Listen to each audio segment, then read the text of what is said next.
Bonjour, bonjour à toutes et à tous, c'est Smart Impact, l'émission qui donne la parole à celles et ceux qui veulent développer leur entreprise sans épuiser la planète, celles et ceux qui font de la RSE, la responsabilité sociale et environnementale, un axe fort de leur stratégie. Bonjour Émilie. Bonjour Thomas. Tout va bien? Très bien. Ecopo toujours à la tête de ce média qui porte les mêmes thèmes que notre émission? Absolument, l'économie responsable, les solutions. Et ben voilà, le sommaire de cette émission, l'invité de Smart Impact, c'est Diane Galbe, directrice générale adjointe de Suez. Elle va notamment nous parler d'une solution de traitement de l'air installée pour la première fois en France dans une école des Yvelines. Notre débat RSE du jour sera consacré à la transition écologique de l'agriculture. On fera un point pour savoir comment l'accélérer et la pérenniser. Et puis dans Smart Ideas, on va découvrir Mon Petit Placement. C'est une start-up lyonnaise qui veut démocratiser les placements innovants et performants. Voilà pour les titres, c'est parti pour Smart Impact.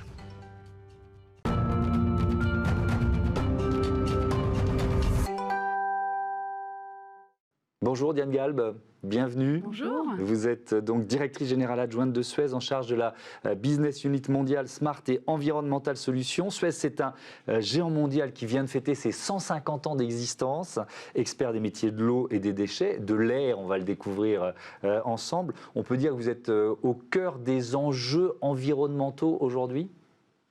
Oui, alors au cœur des enjeux de développement durable, avec effectivement une longue histoire des équipes passionnées sur le sujet de l'environnement. Elles l'ont encore démontré à l'occasion de la crise du Covid. Donc avec l'eau, les déchets et maintenant une nouvelle verticale, l'air. L'économie circulaire, on en parle beaucoup ici. Quand on s'occupe des déchets, c'est forcément là aussi votre cœur de métier ? Oui, alors on a vu toute une mutation au fil du temps, entre d'abord l'élimination des déchets et maintenant, de plus en plus, un concept d'économie circulaire beaucoup plus vertueux, encore avec la législation récente en France sur ce sujet, avec du recyclage, encore plus de recyclage à venir pour nos métiers. Alors vous êtes directrice de la stratégie du groupe et du plan de transformation qui s'appelle Shaping Suez 2030. Quel est son objectif ? Alors son objectif, c'est d'aider nos clients à façonner un environnement durable dès maintenant. Et pour ce faire, nous avons déployé une vision qui est d'être leader mondial des métiers de l'environnement à horizon 2030, en se projetant avec les nouvelles technologies pour répondre aux enjeux environnementaux de demain. D'accord. Les objectifs principaux, du coup, sont quoi concrètement ? Parce que vous accompagnez vos clients, mais sur toutes ces verticales-là, de quelle façon ? Innover à leur côté, c'est d'ailleurs ce qu'on a fait sur le traitement de l'air, à la fois avec la ville de Poissy, puisqu'on a inauguré une solution il y a 10 jours avec eux, et la région Île-de-France, qui avait lancé un grand programme de changer l'air en Île-de-France. Donc, avec nos clients, développer des innovations avec nos savoir-faire de nos équipes sur les métiers de l'environnement. Donc, devenir leader de ces métiers de l'environnement, c'est une volonté, on l'a bien compris, mais ça passe aussi par l'innovation, la technologie, la recherche et développement. On va prendre, aller dans le détail de l'exemple dont vous venez de parler dans la ville de Poissy. D'abord, quelques chiffres. Le groupe Suez, c'est 90 000 collaborateurs, 29 000 en France, un chiffre d'affaires de 18 milliards d'euros l'an dernier. Puis quelques autres chiffres, 64 millions d'habitants desservis en services d'assainissement, plus de 7 milliards d'eau potable produite et 4 200 000 tonnes de matières premières secondaires produites. Je ne sais pas trop ce que c'est, ça veut dire quoi, matières premières secondaires? Matières premières secondaires, typiquement le plastique recyclé.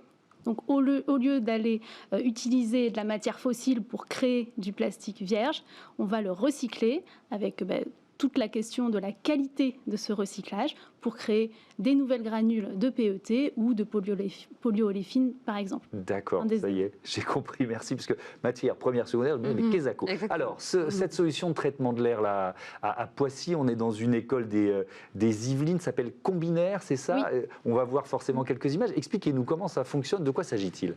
Alors, Combinaire, comme son nom l'indique, on a combiné plusieurs technologies pour arriver à un traitement optimal de l'air. La particularité, c'est qu'on est sur de l'air extérieur. Donc il y a beaucoup de traitements qui existent aujourd'hui sur l'air intérieur, mais là, on va aller créer une bulle d'air dans une cour de récréation pour que les enfants puissent profiter d'un air dépollué quand ils jouent. Donc c'est cette technologie, ces différentes technologies que nous avons combinées pour créer un espace en extérieur dépourvu de particules fines et également permettant de capter du CO2. Donc on a combiné une technologie de filtration, mais aussi une technologie que nous avions déjà utilisée par le passé sur nos puits de carbone, qui est à base d'algues, avec un partenaire qui est la société Fermentalgues, où nous utilisons le pouvoir des algues pour pouvoir, grâce à la photosynthèse, absorber du CO2 et des particules fines et rejeter cette matière dans les réseaux d'assainissement. Il y a un côté pédagogique pour les enfants à l'école, parce qu'ils voient les algues travailler en quelque sorte, c'est ça? Alors exactement, parce qu'au fur et à mesure, les algues grossissent, elles se nourrissent à la fois de la captation de CO2 et des particules fines, et après, quand on voit peut-être le tube à l'écran, quand celui-ci est rempli, celui-ci est déversé dans le réseau d'assainissement et on va au bout de l'économie circulaire, puisque cette matière organique est traitée donc en station d'épuration et transformée en biométhane. Réinjectée dans une bulle d'air, c'est vraiment, je sais pas, j'essaye de visualiser une cour de récréation. Vous pouvez garantir qu'on a purifié l'air sur tout un espace comme celui-là? Alors, bon, ça fait 15 ans qu'on a investi en R&D sur ce sujet de l'air. Et en fait, ce qui est très intéressant, c'est qu'on a pu utiliser notre expertise dans l'eau et notamment notre expertise sur les courants hydrauliques pour pouvoir utiliser ça sur un autre média qui est l'air et comment dire, anticiper les courants d'air sur cette cour de récréation. On peut en installer partout, du coup, là, pour le moment à Poissy, vous avez d'autres demandes partout en France? Alors, il y a une très forte traction sur cette question de l'air extérieur, donc en milieu urbain et sur des zones particulièrement sensibles comme les cours d'école. Donc effectivement, on a beaucoup de demandes. Donc maintenant, on est en phase d'industrialisation, donc on a fini tous les pilotes et donc on est prêt à déployer et donc à répondre aux besoins de nos clients sur ce sujet. C'est antivirus aussi? Vous me voyez venir avec ma question. Est-ce que ça nous protège du Covid, la Covid? Oui, parce que là, vous allez avoir envie de mettre des tubes Alors, partout. C'est effectivement, merci pour cette question, c'est une question qui est à la fois délicate parce qu'il y a énormément d'enjeux de santé publique. Il y a des études qui sortent sur le sujet, notamment une étude de l'université d'Harvard qui lie la propagation du virus à la pollution de l'air. Aujourd'hui, nous, les solutions qu'on met en place visent à éliminer, à capter le CO2, les particules fines et les dioxydes d'azote. Le dioxyde d'azote. Maintenant, sur la question des virus, nous avons d'autres solutions que nous sommes en train de mettre en œuvre et nous en parlerons prochainement sur la question du traitement de l'air. Vous serez la bienvenue, évidemment.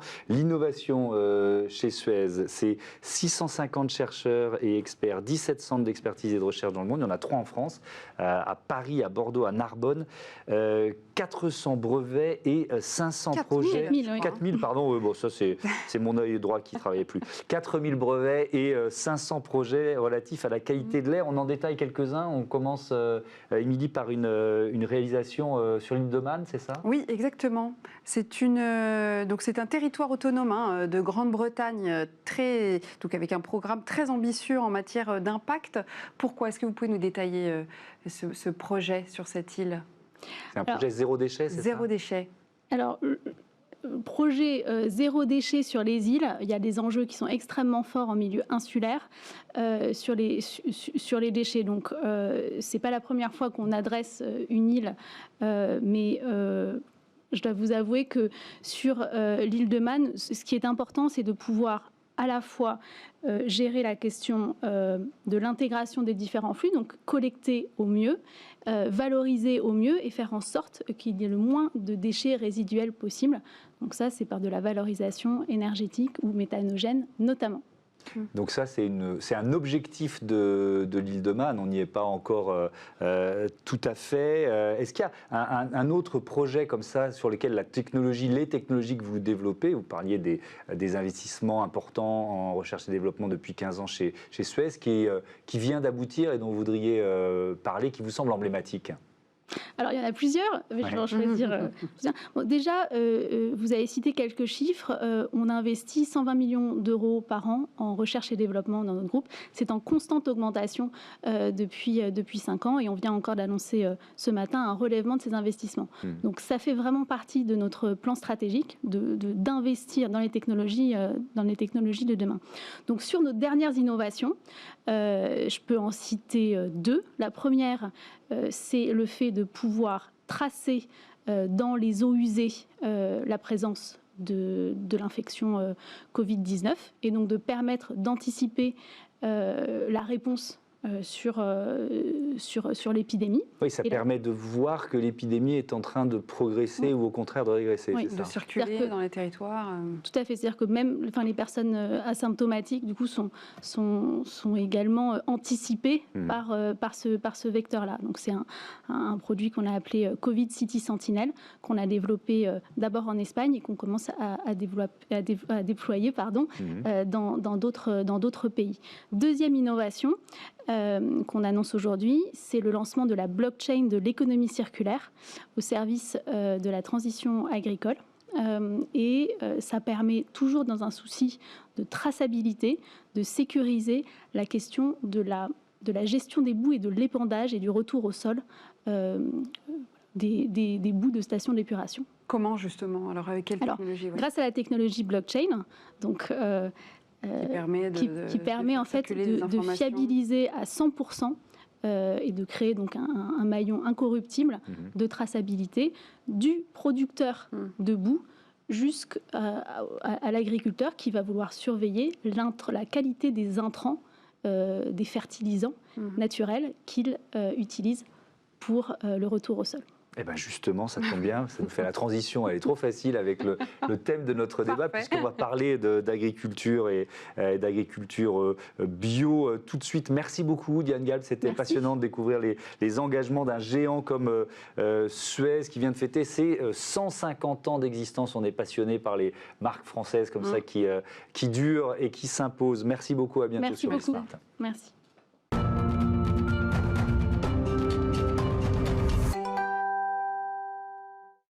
Où en est la transition écologique de l'agriculture? C'est la question de notre débat du jour. Pour en parler, deux invités. Antoine Nogier, fondateur de Sunagri, société spécialisée dans l'agrivoltaïsme dynamique. On va en parler. Oui, vous allez nous expliquer ce que c'est. Bonjour, on va commencer par là. Merci d'être avec nous. Et Geoffroy Cormorèche, président de Demain la Terre, une association de producteurs de fruits et légumes responsables. Bonjour et merci également. Bonjour. Bienvenue à vous. Avec nous, on commence avec un chiffre. Les objectifs du plan Ambition Bio 2022 du ministère de l'Agriculture les objectifs sont d'atteindre 15% de surface agricole utile en mode bio d'ici 2022.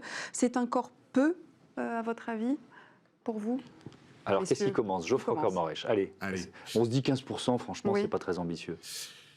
C'est pas très ambitieux. Alors aujourd'hui, il faut savoir qu'on est à peine à 10, on est autour de 8,5, je crois. Ouais. Donc, mine de rien, c'est quand même une marche à franchir. Pour notre part, donc dans l'association Demain la Terre, on se situe, on est une démarche, on va dire, de la troisième voie, à savoir entre le bio et le conventionnel, puisque l'ensemble de ces deux agricultures ne doivent pas se confronter, mais se travailler ensemble. C'est ce qu'on essaye de faire les uns avec les autres. En faisant du raisonné, c'est ça? Alors, c'est plus que du raisonné, puisque le raisonné ne concerne que la culture. Nous, dans Demain la Terre, on touche donc le développement durable, à savoir l'aspect environnemental, l'aspect sociétal et social, et puis l'aspect économique de nos structures. C'est là où des fois, c'est vrai que le bio ne prend pas en compte tous ces aspects RSE, on va dire, qui est la nouvelle mode dans toutes nos entreprises et dans toutes nos Si on essaye d'être un peu concret, c'est quoi la différence pour vous entre cette troisième voie que vous proposez et, par exemple, un agriculteur bio? Un agriculteur bio, il n'aura que des objectifs de résultats sur sa culture. Ouais. Un agriculteur issu de la troisième voie aura des objectifs de résultats sur ses cultures, mais aussi de moyens. C'est-à-dire comment il a mis en place sa culture, avec ses salariés, avec sa structure économique, chose que le bio ne prend pas du tout en compte. Vous pouvez avoir un agriculteur bio qui cultive très bien, mais pour qui ses salariés n'ont pas de formation, d'aspect... Il n'y aura pas d'impact social. Voilà, l'impact social n'est pas du tout pris en compte. D'accord, c'est bien compris. Alors Antoine Nogier, agrivoltaïsme dynamique, Kesako, expliquez-nous. Alors c'est un mot savant pour quelque chose d'assez simple. Ouais. C'est une persienne agricole. Donc comme une persienne, elle va être horizontale, située au-dessus des cultures, à une hauteur suffisante pour laisser passer les engins. Et puis, comme une persienne, elle va tantôt laisser passer le soleil pour que la plante fasse de la photosynthèse. Et puis, tantôt, elle va ombrer la plante pour limiter son stress, et notamment ses brûlures, son échauffement, sa dépendance à l'eau, etc. Et on peut utiliser cette persienne en mettant des panneaux photovoltaïques à la place des plaques. Et dans ce cas-là, ça s'appelle agrivoltaïsme dynamique. Alors c'est assez révolutionnaire parce que vous arrivez à produire plus de nourriture par hectare, vous consommez infiniment moins d'eau, vous avez un formidable outil d'adaptation au changement climatique, c'est-à-dire que, on pourra en reparler après, mais le changement climatique, c'est en train de menacer terriblement des zones entières. Ça commence par le Grand Sud et puis c'est en train de remonter. Et puis, accessoirement mais sûrement, ça permet de produire une électricité renouvelable, compétitive. Donc ce sont des solutions à 360 qui permettent à la fois de bénéficier à la terre, mais avec l'électricité par exemple, qu'est-ce que vous pouvez faire ? Alors l'électricité, elle est produite en quantité assez importante. Elle est stockée du coup ? Elle est souvent injectée sur le réseau. Nous, on développe des solutions dans une société sœur de Sonagri de commercialisation locale de l'électricité en circuit court. On est très attaché au circuit court, ça fait partie des solutions de demain. Et donc, il y a la possibilité de consommer localement l'électricité. Également de la stocker, pourquoi pas. Et donc, qui sont vos clients ? Alors, c'est les agriculteurs, en fait. Bio ou pas bio ? Alors, nous, on s'adresse aujourd'hui à des agriculteurs qui sont ce qu'on appelle des pionniers, ou en anglais, des early adopters. Pour faire simple, c'est un peu les geeks. C'est les super innovants des agriculteurs. C'est ceux qui vont essayer les technologies avant les autres. Et donc, ils vont oser une technologie qui est un peu perturbante au départ. Voilà, parce qu'elle mélange pas mal de choses quand même, puisqu'il y a de l'énergie, il y a de l'agriculture. C'est nouveau, ce système de persienne. Et donc, évidemment, souvent, c'est des gens qui sont engagés dans d'autres démarches. Bio, agriculture raisonnée aussi, il n'y a pas que du bio, mais dans d'autres démarches innovantes. Et c'est des gens qui voient loin. Voilà. Geoffroy Cormorech, vous connaissiez cette technique, ces innovations ? Oui, parce que dans notre démarche, on a des producteurs, entre autres arboricoles, qui se sont déjà posé certaines questions sur insérer des panneaux photovoltaïques au milieu des cultures. Mais je dirais que demain la terre, c'est aussi les producteurs demain la terre, c'est leur ADN d'avoir entre guillemets un coup d'avance sur à la fois la technologie comme ce que vous proposez. Et je suis convaincu que des adhérents de Manater seront et sont intéressés par des outils comme le vôtre. Vous connaissiez ? On ne se connaît pas personnellement. Je connaissais la structure, mais on ne se connaît pas personnellement. Sinon, j'adore. On crée la rencontre et puis après, il y a du business. C'est parfait. On est là pour ça aussi. J'en suis convaincu et je vous en remercie. Oui. Mais aujourd'hui, la démarche de Manater, c'est aussi à la fois sur la technologie, parce que je crois à cette agriculture de demain. Il faudra qu'elle soit technologique, il faudra qu'elle soit sociale, et il faudra qu'elle soit, bien sûr, environnementale. Voilà. Mais je crois fortement et je pense que des démarches comme celle-là seront sûrs et certains dans structures comme les nôtres. On se pose du coup la question technologique, mais comment sont fabriqués les panneaux solaires ? C'est vrai qu'il y a un petit sujet là-dessus sur les matériaux. Alors nous, on va utiliser que des panneaux solaires qui sont au silicium. Et donc le silicium, c'est un des matériaux les plus abondants sur Terre, c'est pas polluant. Et donc c'est complètement recyclable. Il n'y a pas de dangerosité. Hein. Vous avez des panneaux qui peuvent utiliser des matériaux rares, etc. Mais nous, on n'en utilise pas. La plupart des panneaux utilisent des technologies recyclables. Ouais. Et alors, quand on parle de transition écologique de l'agriculture, ça veut dire quoi ? Est-ce qu'il faut se concentrer sur la bio, d'ailleurs on dit, je crois, en agriculture et pas le bio, ou pas, puisque vous nous dites que finalement, bio, d'accord, mais c'est pas déjà uniquement ce qu'il faut prendre en compte, il faut prendre aussi effectivement les impacts sociaux, sociétaux aussi, donc c'est global ? Moi, je suis convaincu que l'environnement est important, mais il n'y a pas que ça. Vous savez, vous pouvez avoir, je prends l'exemple du bio, mais ça peut être aussi l'exemple du conventionnel, on en parlait tout à l'heure. Vous avez beaucoup de fruits et légumes, entre autres bio, qui sont fournis par des produits, par des pays voisins, voire beaucoup plus lointains. Produits dans des conditions... Et là, c'est vrai qu'on ne prend pas en compte ces aspects sociaux, sociétaux et puis environnementaux aussi. Il faut le dire aussi, quand vous avez des produits qui viennent de l'autre bout du monde pour alimenter des magasins parisiens ou lyonnais, c'est compliqué. Et moi, je suis convaincu que non, l'agriculture de demain sera une agriculture responsable, avec l'ensemble des domaines que je vous ai cités tout à l'heure. Mais à quoi ils s'engagent, les signataires de cette charte Demain la Terre? Par exemple, vous nous disiez pour les salariés en termes de formation, en quoi ils s'engagent par exemple? Eh bien, ils s'engagent par exemple sur l'aspect formation, c'est un très bon exemple, à avoir un plan de formation obligatoire pour l'ensemble de ces salariés, c'est-à-dire du saisonnier. Il faudra le former à la manipulation d'un outil, d'un sécateur, d'un tracteur par exemple pour certains.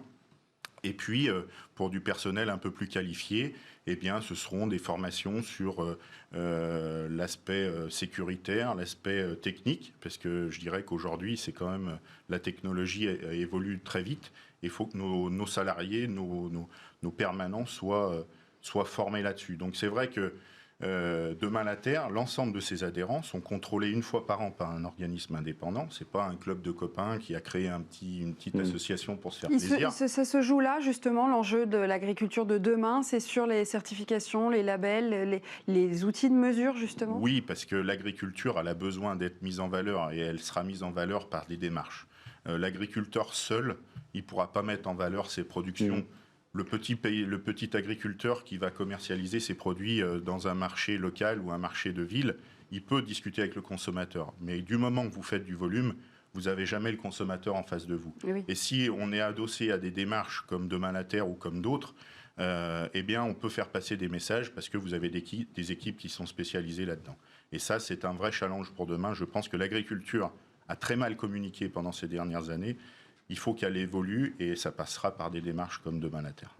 Antoine Nogier, j'aimerais qu'on revienne sur le fonctionnement de vos persiennes et ce qu'elles peuvent apporter à des agriculteurs qui sont effectivement confrontés au réchauffement climatique.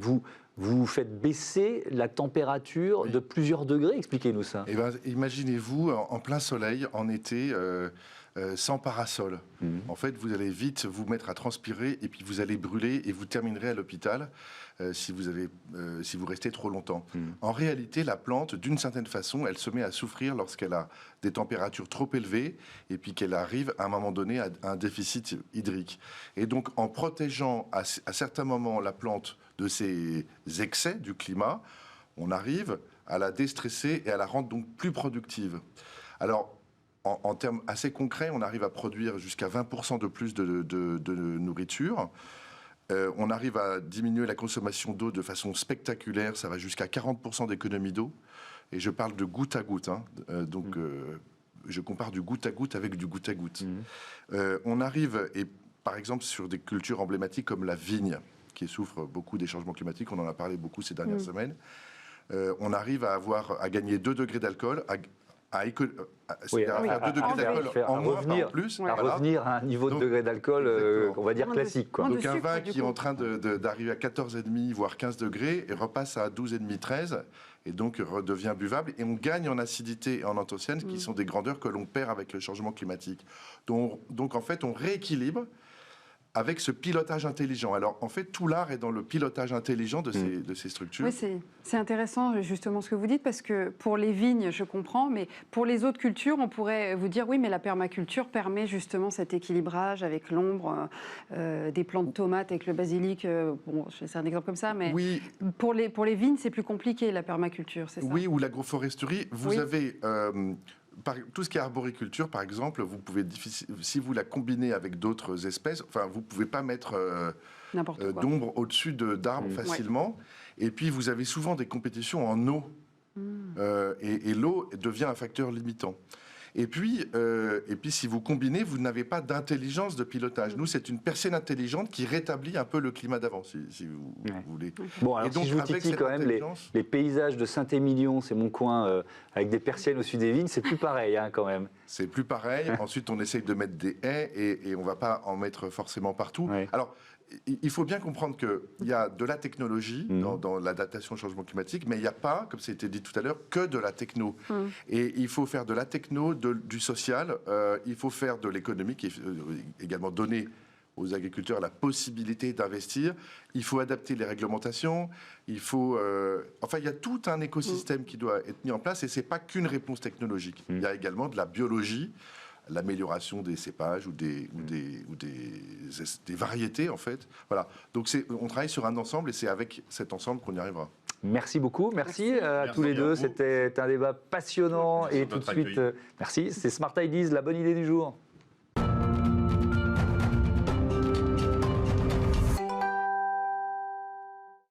Smart Ideas, la bonne idée du jour, une start-up en pleine lumière. Bonjour Thomas Perret. Bonjour Thomas. Bonjour. Bienvenue à vous. Vous êtes le fondateur de Mon Petit Placement, toute jeune entreprise qui est basée à Lyon. Pourquoi vous rigolez? Allez l'OL. Ouais, parce qu'elle est supportrice de l'OL et moi de Paris, donc voilà, personne n'est parfait. Je suis née à Lyon, Quand est-ce que vous avez créé cette entreprise et qu'est-ce que vous proposez de nouveau en fait aux clients, tout simplement? Alors on a créé Mon Petit Placement il y a 3 ans, en 2017, avec une idée initiale qui est de démocratiser l'accès à l'univers de l'investissement, avec beaucoup d'accompagnement, de simplicité, de vulgarisation. Et au fur et à mesure de l'évolution de notre aventure, on s'est tourné vers un investissement plus responsable, que ce soit avec des thèmes sur le climat, sur la santé ou sur la solidarité. Vous proposez, vous aiguillez en fait les investisseurs vers ces placements-là? Exactement, on a un rôle d'intermédiaire, donc on recense un certain nombre de portefeuilles dits responsables ou thématiques, et on va leur permettre à la fois d'investir, donc d'ouvrir le support d'investissement pour investir sur ces produits, et les accompagner, leur expliquer qu'est-ce qu'il y a derrière ces produits financiers. Vous répondez à une demande ou c'est une démarche volontaire? Vous voyez ce que je veux dire? Est-ce que c'est parce qu'il y a de plus en plus de clients qui ont dit mais attendez, on ne veut pas investir dans tout et n'importe quoi, que vous avez fini par vous orienter vers cette idée? Assez transparence, honnête, c'est un mix un petit peu des deux. Margot, mon associé et moi, on a tous les deux entre 25 et 28 ans, donc on est typiquement cette génération qui a besoin d'allier performance, faire fructifier son épargne, mais aussi avoir un impact, donner du sens. Donc voilà, c'est une conviction forte initiale, mais c'est aussi une forte demande de nos utilisateurs, parce qu'on travaille avec une cible de clients qui ont entre 25 et 35 ans. Donc nécessairement, il y a une aussi assez forte demande. Oui, justement. Alors le profil entre 25 et 35 ans, c'est quoi? Des jeunes actifs qui ont besoin de faire fructifier Oui, on a deux cibles. Une cible plutôt jeunes actifs, sortis d'école, entre fin d'études et 1 à 2 ans d'expérience, où là, ils vont placer, grâce à Mon Petit Placement, leurs premiers 1000 ou 2000 euros. Et ensuite, on a une deuxième cible plutôt 30-35. Souvent, ils ont déjà un patrimoine et grâce à Mon Petit Placement, ils vont pouvoir diversifier un petit peu leur patrimoine. Comment elle est née l'idée de Mon Petit Placement? Vous vous êtes dit, je ne trouve pas un outil qui puisse me simplifier la vie? Alors l'idée, elle est née de plusieurs choses. Moi, je travaillais, j'étais un peu dans le cliché de la banque d'investissement à Natixis à New York, où je conseillais des fonds de pension, ce qu'on appelle des investisseurs institutionnels. Et je me suis rendu compte qu'ils avaient accès à une expertise en termes de solutions financières, mais aussi d'accompagnement auxquels les particuliers n'avaient pas forcément accès. Donc ça, c'est le premier constat. Le deuxième, c'est que je suis un jeune actif, donc je côtoie un peu cette cible et pour lequel l'univers de l'investissement financier est opaque. Et du coup, voilà, le mix de ces deux constats a fait que j'ai voulu lancer Mon Petit Placement. Et alors justement, quels produits vous proposez? Ça va être dans quel type de secteur? Alors pas énergie fossile, on imagine? Non, pas énergie fossile. Donc on a deux gammes. Il faut bien qu'il y ait des gens qui investissent dans les énergies fossiles. Vous êtes non, Thomas, c'est fini. Même si on espère que dans 5-10 ans, il n'y en aura plus. Donc on a deux entrées, deux gammes. Une gamme dynamique, où là, on rentre pour vraiment faire dynamiser son épargne, et une gamme thématique, où là, on a 5 ou 6 thèmes. Un thème où on investit dans le climat, un autre dans la santé, dans la solidarité et dans l'égalité. Donc dans ces thèmes, en fait, à chaque fois, nous, on sélectionne des fonds d'investissement. Derrière chaque thème, il y a environ 2-3 fonds. Et le fonds a une thèse d'investissement qui est en cohérence avec le thème du portefeuille. Donc concrètement, si je prends le portefeuille égalité, les fonds vont investir dans des entreprises, dans des sociétés cotées qui ont, par exemple, la parité dans le comité exécutif ou une femme qui est CEO. Donc au moins, ça permet de savoir quel thème, quelle thèse d'investissement je défends quand j'investis dans tel ou tel portefeuille. Comment vous gagnez de l'argent? Nous, Mon Petit Placement, notre rémunération, elle est basée sur la performance. Donc on essaye un maximum d'aligner nos intérêts avec ceux de l'utilisateur. C'est-à-dire que si l'utilisateur gagne de l'argent grâce à nos portefeuilles, nous, on prend un pourcentage sur ses gains. Et s'il ne gagne pas, nous, on ne se rémunère pas. Oui, auprès des entreprises vers lesquelles ils ont investi, en fait. C'est eux qui vous rémunèrent directement sur cette commission. Oui, mais côté client final, les frais qu'ils payent sont basés uniquement, nos honoraires sont basés uniquement sur la performance. Et nous, effectivement, en tant que société, on a aussi une rémunération en tant qu'apporteur d'affaires par les fonds d'investissement. Et donc, vous avez parlé d'une offre dynamique, c'est ça la première? Ça, j'ai pas compris. Qu'est-ce que c'est? Donc, on a une offre dynamique. En fait, c'est 4 portefeuilles qui ne sont pas classés par un thème ou par une thèse d'investissement, mais par un profil de risque. Donc, on a le portefeuille volontaire, le portefeuille énergique, le portefeuille ambitieux et le portefeuille intrépide, qui correspondent à 4 profils de risque différents et du coup 4 objectifs de rendement différents. Mais là, l'impact, la transparence est un tout petit peu moins mis en avant que sur nos autres portefeuilles responsables. C'est que de l'investissement en bourse? Vous faites des assurances vie aussi? Alors, on fait les deux pour notre question. Donc, c'est que de l'investissement sur les marchés financiers, donc sur des boîtes cotées, mais par l'intermédiaire d'un contrat d'assurance vie. Mais dans ce contrat d'assurance vie, on met que des produits de la bourse, des marchés financiers. Alors, je suis allé faire un tour sur le site, évidemment. Il est assez à la fois ludique et pédago. Vous avez vraiment cette volonté d'apprendre en s'amusant, d'une certaine façon? C'est un prérequis. Notre vocation, notre volonté, c'est d'arriver à donner une boîte à outils pour permettre à tout le monde de rentrer dans cet univers et ensuite de pouvoir gérer ça un peu tout seul. La difficulté qu'on a, c'est d'arriver à vulgariser sans omettre la vérité et les concepts compliqués à comprendre. Donc, il faut arriver à bien optimiser entre vulgarisation, pédagogie, mais être aussi clair. Vos ambitions de développement, en quelques mots, il nous reste une vingtaine de secondes. Alors, notre volonté, c'est vraiment d'être mass market, d'arriver à toucher, le marché est énorme, surtout par le fait qu'on a un ticket d'entrée très bas, des 500 euros.